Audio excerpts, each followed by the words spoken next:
এইবাৰ মই জিকিলে আপোনালোকৰ গাঁৱৰ ৰাস্তা পদূলিৰ সকলো সমস্যা দূৰ কৰি দিম। মই এবাৰে কওঁ, দুবাৰ কোৱা মোৰ অভ্যাস নাই। মাতৃয়কে আপোনালোকৰ সেইবোৰ বিয়া আৰু সকাম খোৱা ৰাজনীতি। দুখীয়া খেতিয়কৰ হাৰ বেচ ধনী মানুহে পায়। চালা সিহঁতে নিজকে নিজে কি বুলি ভাবে? আমাৰ নিচিনা দুখীয়া মানুহবিলাকক সিহঁতে মানুহ বুলি নাভাবে।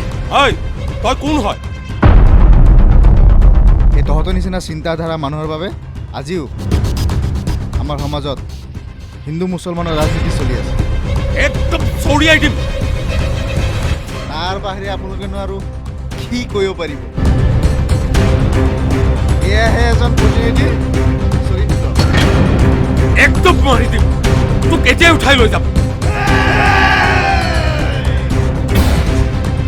ধুলৰে চাপৰত পেপাৰে লহৰত, ধুলৰে চাপৰত পেপাৰে লহৰত, ধুলৰে চাপৰ পেপাৰে লহৰ ৰঙতে নাচিছে মন মোৰ।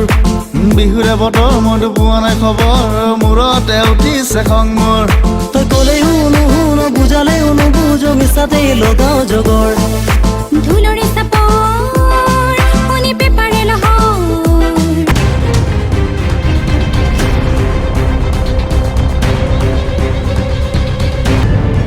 তাই হেনো আকাশক ভাল পায়।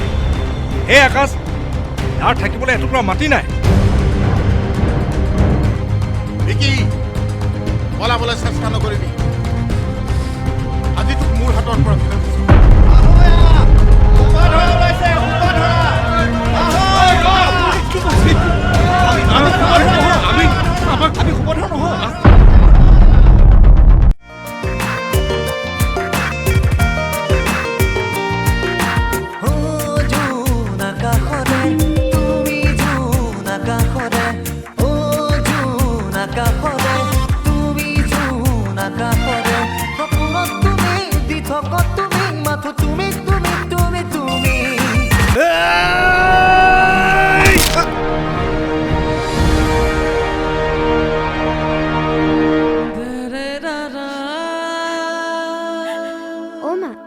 দেউতা ক'ত গ'ল?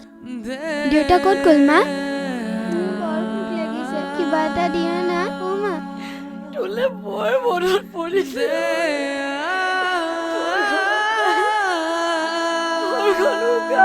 লাগিছে। মই আছো তোমাৰ বাবে, তুমি জানো থাকিবাৰ। শুনিব পাৰ, আকাশবাণী ডিব্ৰুগড় কেন্দ্ৰৰ পৰাও আহিব পাৰে। ঐ ডিব্ৰুগড় যা এইটো